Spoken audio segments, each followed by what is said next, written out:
자, 이제 여러분들 교재 12페이지에 공인중개사 정책심의위원회를 보도록 하죠. 자, 공인중개사 정책심의위원회 요즘 단독 문제로다가 거의 한 문제씩 나오는 부분인데요. 자, 16번 문제 보겠습니다. 다음은 공인중개사 정책심의위원회에 대한 설명이다. 옳지 않은 것은 했습니다. 1번에 공인중개사 공인중개사 업무에 관한 사항을 심의하기 위하여 국토교통부에 정책심의를 둘 수 있다. 자, 정책심의위원회는 뭐 때문에 하냐. 자, 위원회 하면 여러분들이 뭘 하냐면 일단 심의한다 라고 하면 돼요. 심의한다. 심의 기능을 갖는다라고 하면 되고요. 자, 그러면 이때 어디다가 정책심의를 두냐면 국토교통부에 정책심의를 두게 됩니다. 자, 그리고 두어야 한다가 아니고 둘 수 있다. 둔다가 아니고 둘 수 있다. 자, 이런 것들. 자, 세 가지 여러분들 조심하세요. 누구의 업무? 개업 공인중개사 업무가 아니라 공인중개사 업무고, 그 다음에 또 국토교통부에 두는 것이고, 그 다음에 둔다가 아니고 둘 수 있다. 요 세 가지를 주의해서 보세요. 이번에 공인중개사 정책심의의 구성 운영에 대해서 필요한 사항은 대통령령으로 전다. 자, 국토교통부령이 아니고 대통령령입니다. 자, 제가 이런 것을 많이 설명을 구분 한번 몇 번 했을 거예요. 자, 대통령령, 대통령령과 그 다음에 또 국토교통부령, 뭐뭐는 대통령령으로 정한다, 뭐뭐는 국토교통부령으로 정한다. 이거를 구분하는 거. 대통령령은 어떤 구성이나 그 다음에 또 기준이나 아니면 요건, 자, 기준, 요건, 구성 이런 것들은 주로 대통령이 맡고요. 그 다음에 증에 대한 교부라든가 아니면 재교부 이런 거 있죠. 그 다음에 서류, 자, 증, 등록증 자격증인 거죠. 교부, 재교부. 그 다음에 제출 서류라든가, 자, 이런 것들은 뭐다? 국토교통부령. 자, 서식 마찬가지죠. 제출 서류, 그 다음에 서식, 자, 법정 서식, 이거 다 국토교통부에 있습니다. 이런 것들을 여러분들이 생각을 해서 풀으려고 그랬어요. 자, 그러면 이제 구성 이런 것들은 대통령령으로 정합니다. 그다음에 3번에 보면 공인중개사 정책심의위원회에서 심의한 사항 중 공인중개사 시험 등 자격 취득에 사는 경우 시의도사는 따라야 된다. 심의사항 중에서 누구는 따라야 된다? 시의도사 따라야 될 것은 뭐냐면 자격 시험과 관련된 부분이에요. 그 다음에 4번에 공인중개사 정책심의위원회는 위원장 1명을 포함하여 자 11명 이내 위원으로 산다 하는데요. 뭐가 빠졌어요 지금. 위원장 1명을 포함하여 7명 이상 11명 이내 이렇게 됩니다. 자, 7명 이상 11명 이내 7명 이상 꼭 들어가지만 되죠. 5번에 정책심의위원장은 국토교통부 자 제1차관입니다. 국토교통부 장관이 한다. 틀려요. 제2차관이 한다. 틀립니다. 1차관이 한다. 라는 거 기억을 해 보시고요. 자, 그러면 17번 문제를 보도록 하겠습니다. 다음 중 공인중개사 정책심의위원회 심의의견 사항에 해당되지 않는 것은 했습니다. 자, 지금 심의의견 사항이 뭐였죠? 공중변손이겠죠. 자, 공중변손. 자, 심의의견 사항은 뭐다? 공중변손 이렇게 됩니다. 자, 공인중개사 시험 등 자격 취득에 관한 사항, 중개업 육성, 변경, 손해배상 책임. 자, 다시 한번 공중변손, 공인중개사 시험 등 자격 취득에 관한 사항, 중개업 육성, 보수 변경, 손해배상 책임 이렇게 되고요. 자, 이때 이 공인중개사 시험 등 자격 취득에 관한 사항 요거에 대해서는 시도지사는 뭔다? 따라야 한다 이렇게 했습니다. 시도지사는 따라야 한다. 자, 그러면 보죠. 여기서 자, 중개업 육성에 대해서, 보수 변경에 대해서, 손해배상 책임에 대해서 시도지사는 따라야 한다. 틀립니다. 뭐 공인중개사 시험에 대해서만. 자, 그럼 이렇게 나올 수도 있어요. 자, 정책심의는 의결사항에 대해서 시도지사는 따라야 된다. 이렇게도 틀리죠. 자, 그래서 그런 것들을 여러분들이 주의해서 보시면, 자, 이거는 17번 같은 경우는 뭐 금방 보죠. 자, 거기서는 답은 그럼 몇 번이에요? 5번 부분이죠. 자, 그러면 이제 18번 문제 보겠습니다.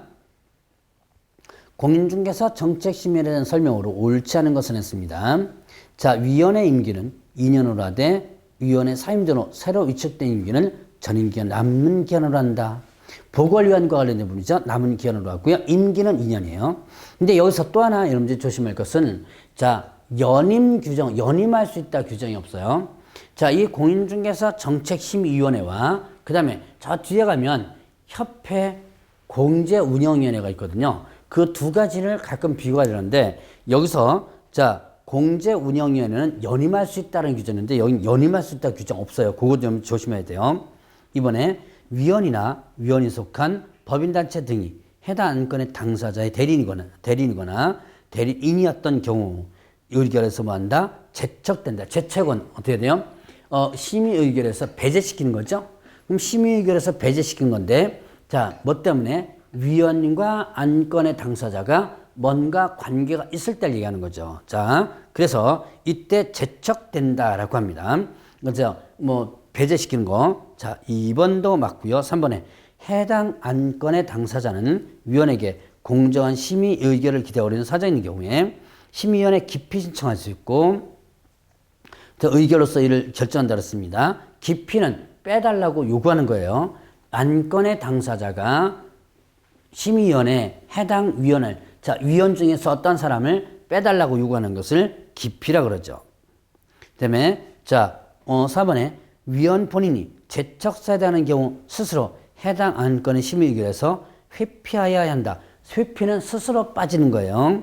자, 이렇게 심의위원 위원장은 위원이 제척사유에 하는데 불구하고 회피하지 않는 경우 해당 위원을 해촉할 수 있다. 심의위원회 위원장이 아니라 국토교통장관이 해촉할 수 있는 거예요. 5번이 일단 틀린 거죠. 자, 여기서 보면 기본 강의할 때도 강조했던 거 용어를 이해하시라고 그랬죠. 자, 여기서는 기피, 자, 제척, 기피, 회피 이 용어를 좀 알고 넘어가시라고 했습니다. 자, 제척은 이거는 배제시키는 거고 기피는 뭐 배제를 한다. 배제를 요구하는 거고 이걸 회피는 스스로 어떻게 한다? 스스로 배제하라 이렇게 했죠. 스스로 빠지라. 제척은 자, 위원과 안건의 당사자가 뭔가 관계가 있을 때, 즉 친척이라든가 아니면 또 뭐 가족이라든가 아니면 또 대리인이었거나 이렇게 됐을 때 그 해당 안건에 대해서는 자, 심의의결에서 빼버린다. 이게 배제죠. 기피는 안건의 당사자가 위원에게 어떤 사안에 대해서 심의의결에 영향을 미칠 때 빼달라고 하는 것이 바로 뭐다? 요거는 기피다. 그 다음에 회피는요. 회피는 스스로 뭐 해야 된다? 빠지시면 된다. 자, 스스로 빠져라. 어떤 경우에 스스로 빠지냐면 제척사유일 때 스스로 빠져야 된다. 라고 합니다. 자, 그런 것들 여러분들이 주의해서 보시고 자, 그러면 이제 19번 문제 보죠. 공인중개사 정책심의위원회에 대한 설명으로 옳지 않은 것은 했습니다. 1번에 위원장이 부득이한 사유로 직무를 수행 없을 때 위원장이 미리 지명한 위원이 직무를 대행한다. 자, 위원장이 부득이한 사유로 직무 수행할 수 없습니다.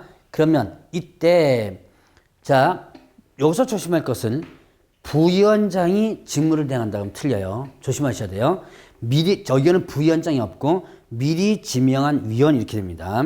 자, 그다음에 3번에 자, 2번에 심의위원회 회의는 재적위원 과반수의 출석으로 개의하고 출석위원 과반 찬성으로 의견한다. 재적 과반수가 출석하고 출석 과반수가 찬성함으로써 의결하게 되는 거죠.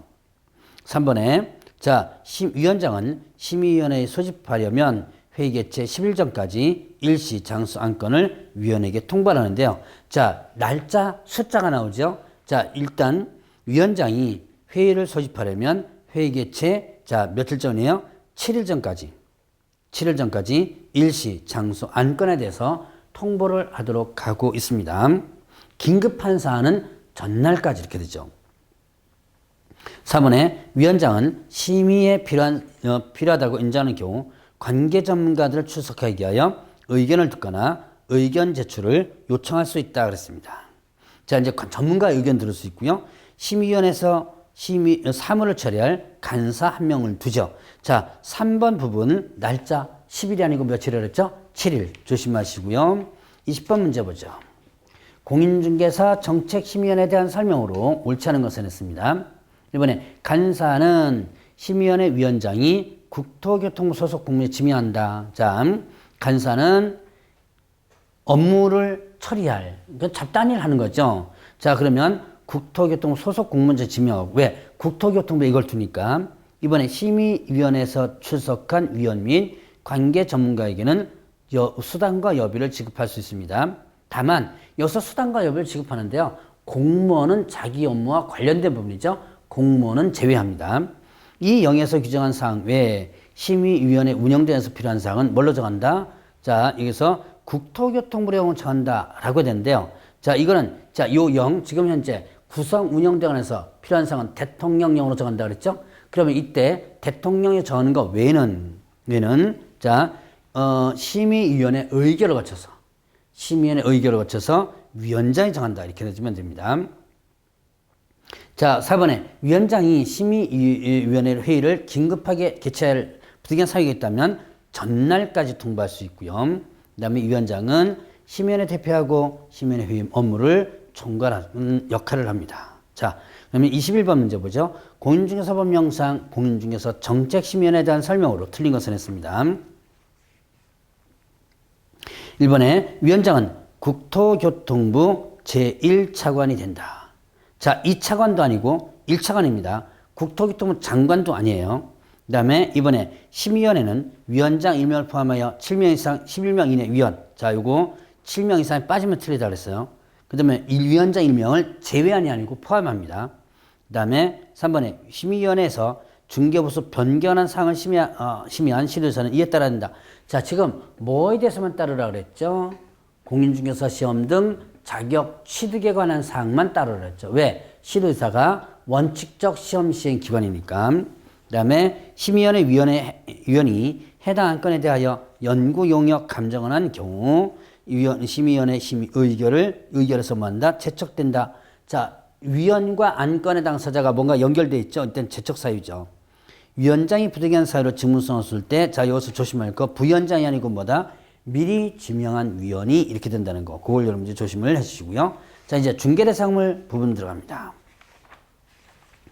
자, 다음 중 공인중개사 법령에서 규정한 법정 중개대상물 아닌 것은 했습니다. 자, 토지 중개대상물이지 당연히. 업재단 이건 아니고요. 임목 해당되고 공장재단 해당되죠.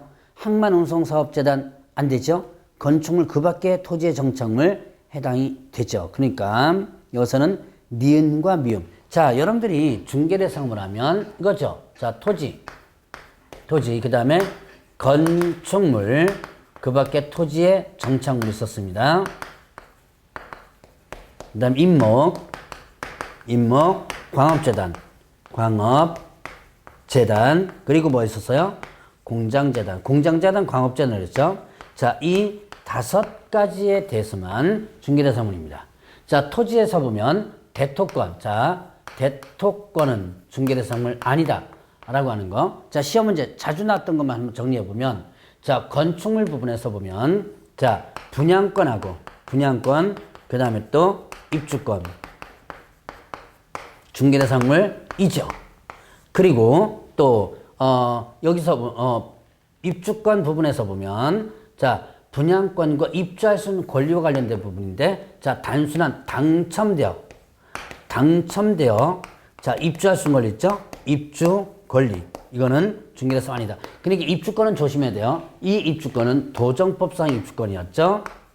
자, 그 다음 여기 이 당첨되어 하는 단순한 당첨된 권리 얘기하는 것이고, 그 다음에 또 건축물 부분에서는 중개대상물이 되기 위해서는 민법상 부동산이어야 된다 그랬죠. 그래서 세차장 구조물 있었죠. 세차장 구조물. 이 세차장 구조물은 민법상 부동산이 아니죠. 그래서 중개대상물이 아니다 라고 했습니다.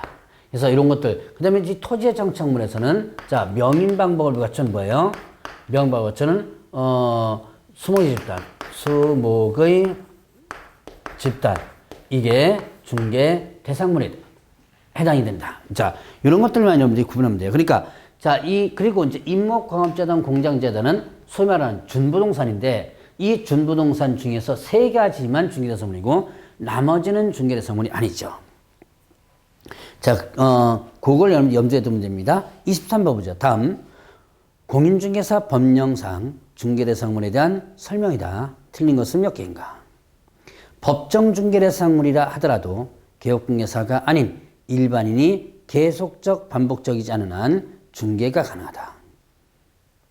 자, 일단 토지 건물 이런 거 임목광업재단, 공장재단 일반인이 중개는 해줄 수 있어요. 그러나 계속적 반복적으로 하면 안 되겠죠. 기억 맞고요.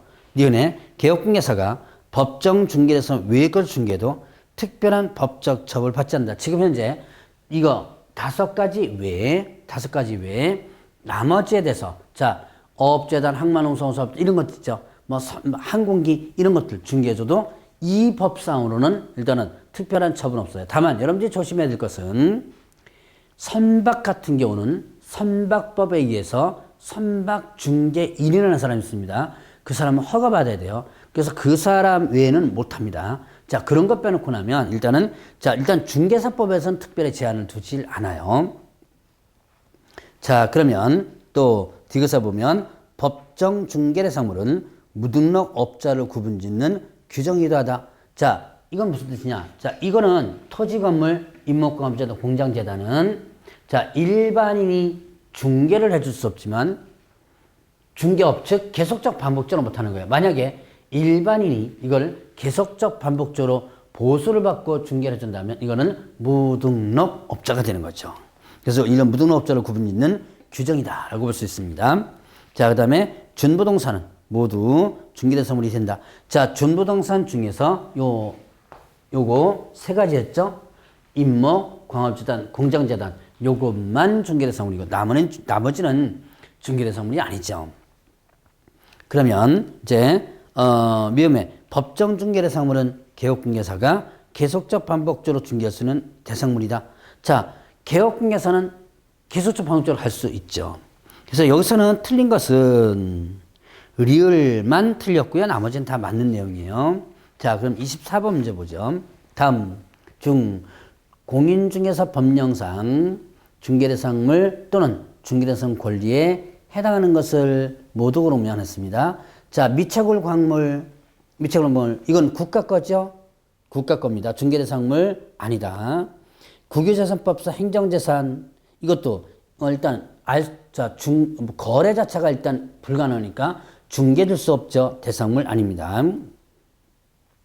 자, 그 다음에 경매 대상 부동산. 자, 경매 대상 부동산, 경매 등기가 있는 부동산. 자, 일단 경매 대상 부동산 다시 한번 봅니다. 바로 전 시간에 했던 것 같은데 다시 한번 구분해 봐요. 경매 대상 부동산, 그 다음에 경매 등기가 있는 부동산 이렇게 되죠. 자, 목적물은 하나를 가지고 입장에 따라서 표현이 다른데요. 자, 법원 입장이라면 이 법원에서 매수자와 공개 매각을 통해서 파니까 법원과 매수사 사이에서 개업공개사 끼어들 수 없는 거예요. 그래서 이거는 경매 대상 부동산은 중개대상물이 아니다. 그런데 경매 등기하는 부동산 이거를 누가 갖고 있는 거다? 소유자가 가지고 있는 거예요. 소유자가 가지고 있다라고 한다면 이걸 양도할 수 있는 거죠. 그렇기 때문에 경매 등기하는 부동산 하면 이건 중개 대상물에 해당이 된다. 자, 이거는 대상물 아니지만 이건 대상물에 해당된다. 자, 잘 보셔야 돼요. 그러니까 경매 대상 부동산은 중개대상에 해당이 되지 않죠. 자, 토지거래와 지역 토지 허가받으면 되죠. 무주부동산, 자, 주인 없는 부동산은 무조건 국가 겁니다. 전정권, 군사시설 보호지역 내 농지, 전세권 다 중개대상 권리와 물에 해당되고, 그러니까 중개대상물 또는 중개대상 권리에 해당되는 것은, 자, 여기 보니까, 리을, 비읍, 시읒, 이용, 이렇게 되겠네요. 5번이네요. 자, 25번 문제 보죠. 다음 중 현행 공인중개사 법령에 관한 설명으로 가장 옳은 것은 기억에 중개 대상이 되는 거래행위는 중개대상물의 매매견임 대차 그 밖에 권리드실 변경하는 행위까지 포함된다. 자, 보죠. 중개 대상이 되는 거래행위는 중개 대상물이 매매기원 임대차, 그 다음에 그 밖에 권리대시 변경, 저당권 등 담보물건도 포함된다 그랬죠. 그 내용까지가 모두 포함되는 부분이죠. 자, 그래서 일단은 중개란 다시 한번 용어 정의를 보죠. 중개는 뭐에 대하여? 중개 대상물에 대하여 거래 당사자 간의 매매기원 임대차, 그 밖에 권리대시 변경하는 행위를 뭐하는 것? 알선하는 것 이렇게 되는 거죠. 그러니까 매매기원 임대차뿐만 아니라 그 밖에 권리대시 변경 행위까지도 포함이 된다라고 볼 수 있죠. 자, 니은에 소속공개사도 신규로 중개사무소 개설 등록할 수 있다. 자, 소속 공인중개사는 등록할 수 없습니다. 이건 등록과 관련된 부분인데요. 자, 근데 왜 이렇게 자꾸 그 사이에 여러분들이 앞부분에 있는 거 뒷부분에 있는 거 막 섞여 나오느냐. 요즘 문제 추세가 자, 예를 들어서 뭐 중개대상물이면 중개상물만 딱 나오는 게 아니라 중개대상물과 관련된 부분, 용어정에 관련된 부분 막 섞여서 나와요. 그렇기 때문에 여러분들이 자, 어느 한 파트만 공부할 게 아니라 전체적으로 다 기억해놔야죠. 자, 소속공개사는 용어정의가 뭐였죠? 소속공개사란 누구에 소속된 개업 공인중개사에 소속된 누구로서? 공인중개사로서 중개업무를 수행하거나 보조하는 자. 여기는 사원 또님으로서 공인중개사에 이제 포함된다 그랬죠? 그러면 이때 이런 소속공개사와 관련된 부분에서는 다시 등록할 수 없다. 왜냐? 자, 이중소속이 금지되니까. 자, 이중소속하다가, 자, 이중소속이 금지되고요. 이중소속하다 적발되면, 자, 개업, 공인중개사는 절대 등록 취소가 되고 형벌 어떻게 되죠? 1-1 소속 공인중개사는 자격정지입니다. 자격정지 그 다음에 또 형벌 1- 이렇게 되죠. 자, 일단 중개보조는 그냥 중개보조원도 이중소속이 금지되지만 이 중개보조는 그냥 형벌 1- 이렇게 되죠. 그래서 절대 금지되기 때문에 소속공개사가 다시 등록할 수 없는 거예요. 디귿에 중개대상물은 일반인들도 계속적 반복적으로 중개할 수 있는 대상물이다. 일반인들이 계속적 반복적으로 중개할 수 있는 것은 아니죠. 일반인들이 중개를 해줄 수 있지만 계속성 반복성과는 전혀 달라요. 자, 그걸 이제 조심을 해주시고, 자, 그러면 이제 리얼에 보면 공인중개사는 공인중개사 자격을 취득한 개업 공인중개사 원한다. 자, 공인중개사는 그냥 자격을 어떻게 돼요? 취득한 자. 다시 한번 공인중개사는 자격을 취득한 자 이렇게 되죠. 그 다음에 미음에 자, 개업공개사는 소속공개사와 중개보조를 채용할 수 있다. 당연히 채용할 수 있죠. 자, 둘 수 있다 그랬으니까. 그 다음에 중개보조는 단순 업무를 보조한 자로서 자격증 취득하지 않은 자. 자, 이렇게 풀어놔도 마찬가지로 맞는 내용이죠. 꼭 그 순서대로 하는 게 아니라, 자, 다시 중개보조는 뭐가 아닌 자로서? 공인중개사가 아닌 자로서 개업공개사에 소속되어 중개대상물에 대한 현장 안내 일반 서무 등 단순한 업무를 보조하는 자 이렇게 되죠. 자, 그러면 여기서 가장 옳은 것은 어떻게 됐죠? 기역, 그 다음에 미음, 비읍 이렇게 되네요. 자, 기역, 미음, 비읍. 자, 니은, 디귿, 리을이 틀렸고 기역, 미음, 비읍 이게 맞는 내용이죠. 자, 26번 문제 보겠습니다. 공유사법령상 중개대상물이 될 수 있는 것은 모두 몇 개인가? 자, 주택이 철거될 경우 일정 요건 하에 택지개발지구내 이주자 택지를 공급받을 수 있는 지위인 대토권. 자, 대토권은 중개대상물이 아니라 그랬어요. 자, 여기에 제가 대토권 부분을 일단은 여기다가 써놨죠. 자, 이 토지 부분에서 보면 대토권이 중개대상물이 아니다라고 했습니다. 근데 이 대토권은 뭐냐면, 자, 아직도 대토권을 이해 못 하시는 분들이 있어요. 이게 뭐냐면 대체 토지 취득이에요. 자, 대체 토지. 대체 토지. 혹은 뭐 대체 농지. 이렇게 되는데, 이거 어디서 봤냐면, 여러분들이 토지거래 허가 부분에서 봤을 거예요. 자, 토지나 농지가 지금 현재 뭐 한다? 수용됩니다. 내가 가지는 토지나 아니면 농지가 수용되는 거예요. 그럼 수용이 되면 보상금을 주게 되죠. 그런데 여기에서 보상금을 일단은 주지 않고, 그러면 대신 옆에 있는 다른 데 있는 땅을 주겠다. 라고 하는 것이 뭡니까? 대토와 관련된 대체토지 취득이에요. 이거는 주로 뭐와 관련되냐? 왜 이렇게 하냐면 지방자치단체에서 많이 하는데 보상금이 많이 없을 때 그때 그럼 다른 땅 줄게 뭐 이런 거죠. 자, 그러면 이때 이런 대체토지와 관련된 부분을 에서 보면 자, 그럼 다른 땅 줄게 그런 거예요. 그럼 다른 땅 줘라. 나는 안 받고. 자, 그러면 이때 요겁니다. 아직까지 땅이 확정돼 있지 않아요. 그냥 다른 땅 줄게라고 한 그 상태입니다. 그 상태가 뭐가 된다? 대토권이에요. 그래서 아직까지 토지가 확정돼 있지 않아요. 그렇기 때문에 이거는 중개대상물이 아니다라고 볼 수 있습니다. 자, 그러면 분양계약이 체결되어 동호수가 특정된 장차 건축될 아파트 분양권이죠. 자, 이거는 중개대상물 해당이 되죠. 아파트 추천기를 신청하여 당첨이 되면 아파트 분양 예정자로 선정될 수 있는 지인 입주권. 자, 일단은 당첨된 입주권이죠. 이건 중개대상물이 아니죠. 자, 그러면 임목에 따른 임목, 공장, 광업재단. 자, 그럼 중개대상물에 당연히 해당되죠.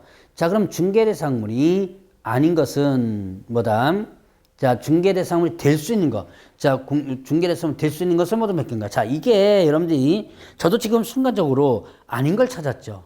여러분들도 이렇게 되는 경우 있어요. 긴 거 아닌 거를 찾는 문제입니다. 이때 실컷 체크해놓고, 자, 이것은 중개대상물 될 수 있는 것을 모두 몇 개인가? 라고 해야 되는데, 중개대상물 되지 않는 거 찾는 거예요. 자, 중개대상물이 될 수 있는 것들은 두 번째 거, 분양계약 체결되어 동호수가 특정된 장차 건축 아파트, 그 다음에 임목, 광업재단, 맨 밑에 네 번째, 다섯 번째, 임목, 광업재단 있죠? 세 개죠. 그럼 아닌 것은 첫 번째 거하고 세 번째 게 아닌 거 이렇게 되죠. 자, 긴 거와 아닌 거. 이걸 잘못하면 답이 세 개가 아닌 두 개로 여러분들 찍을 수 있습니다. 자, 27번 보죠. 공준화법령상 중개대상물이 될 수 없는 것을 모두 걸로. 자, 될 수 없는 것이네요. 될 수 없는 것. 20톤 이상의 선박. 자, 선박은 어떻게 돼요? 여기 중개대상물에 해당이 되지 않죠. 근데 선박은 왜 자꾸 20톤이, 이런 문제, 실제 이건 이제 25의 기출문제인데, 기출문제에서 보면, 20톤이라는 문제, 부분이 자꾸 나와요. 선박 자체가 중개대상물 아닌데, 왜 20톤이 자꾸 나오느냐? 이거는 선박 등기를 할 수 있는 무게가 20톤 이상이에요. 그렇기 때문에 자꾸 20톤이 나옵니다.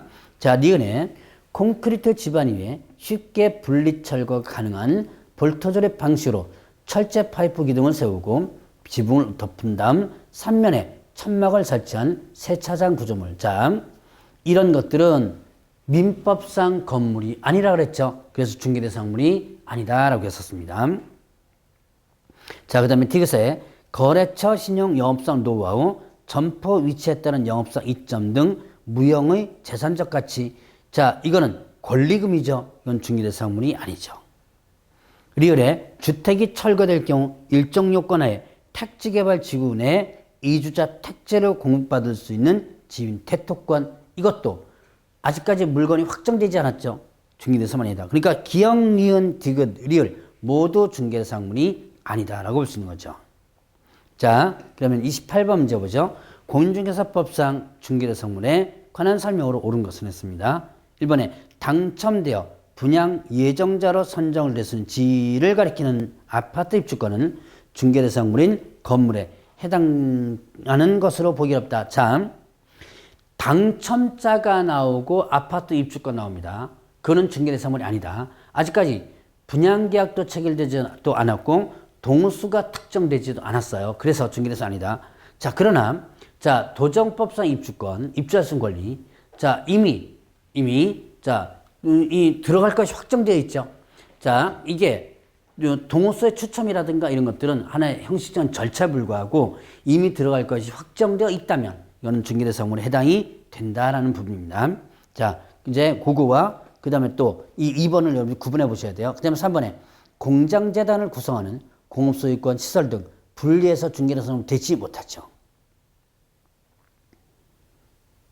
2번을 건넜던 거 같네요. 자, 동호수를 특정하여 2번을 보면 동호수를 특정하여 분양계약이 체결된 미완성 아파트에 대한 거래 중개는 건물의 중개에 해당되지 않는다. 이거는 장래 건축 예정인 건물이라고 그랬죠. 자, 그래서 중개대상으로 해당이 되고, 공장재단 구성하는 공업소유권 시설 각각 분리해서 중개대상을 분리해서는 안 되죠. 상가관리금 중개대상을 아니죠. 근데 명인방법을 갖추지 않았다 하더라도 가식중의 수목 중개대상물이다. 명인방법을 갖춘 수목의 집단만이 중개대상물이죠. 그래서 답은 일단은 1번이 일단 맞는 것이죠. 29번 보겠습니다. 다음 중 중개대상물 중 임목에 관한 설명으로 옳지 않은 것은, 자, 저당권 설정으로 인한 경매 등의 원인으로 토지 소유자와 임목 소유자가 달라진 경우 법정상권이 성립된다. 자, 임목 등기를 하게 되면 어떻게 돼요? 자, 여기에 만약에 자, 임목 등기를 이렇게 하게 되면, 자, 여기에 나무, 자, 이제 수목의 집단이죠? 이거를 임목 등록 원부에 등록해서 일단 등기를 합니다. 그러면, 자, 여기에 소유권이 생기고, 이 나무만 가지고 저당권을 설정할 수 있는 권리가 생기죠. 요게 임목이에요. 그럼 여기에 소유권 생기니까 요 땅에도 소유권 생기죠? 소유권 원래부터 있었죠? 그러면 나무의 소유권과 여기에 소유권이 생깁니다. 이거를 분리시킬 수 있어요. 분리하면 여기에는 어떻게 한다? 법정지상권이 성립이 되는 거죠. 자, 이번에 명인방법을 갖춘 수목의 집단과 달리 임목은 저당권의 객체가 되며 임목이 벌채된 경우 토지로부터 분리된 수목에 집친다. 자, 명인방법을 갖춘 여기 있죠? 명인방법을 갖춘 수목의 집단은 이건 소유권만 해당돼요. 소유권만 해당되는데 임목은 저당권을 설정할 수 있는 권리가 있죠. 그 다음에 벌채를 하더라도 분리된 수목에 대해서 저당권의 효력이 미치게 됩니다. 그리고 또 하나, 여러분들이 저당권에 미치는 이 벌목된 임목을 이행기가 도래되지 않아도 처분할 수 있어요.